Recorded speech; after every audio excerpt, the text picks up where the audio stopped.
How do you see the world? Let's look at it like this. Our world's climate is changing quickly, and scientists are 95% certain that we are the main cause. Everything that we love will be affected by climate change. In the UK, we may be starting to see some effects of climate change, but the impacts are much more serious for people living in poverty overseas. From typhoons or floods destroying entire communities to unpredictable seasons for farmers, the changes are undoing years of work to stop poverty. Did you know that 44% of the people most vulnerable to climate change already live on less than 77p a day? Martin from Myanmar survived a severe cyclone. He says, "Everything was crushed.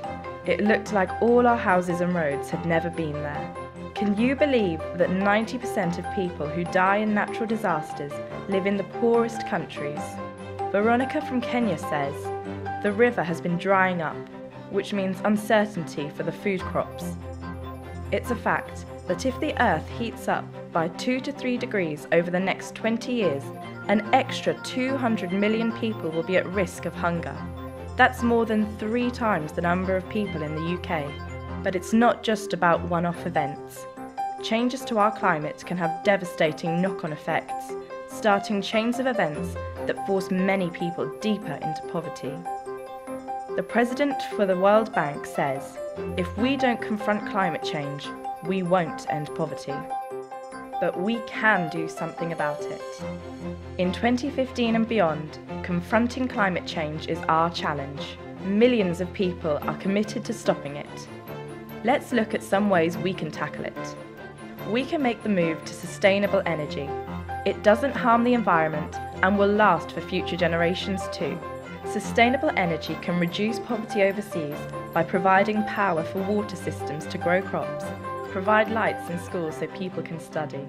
It can also power fridges so medicines can be stored safely.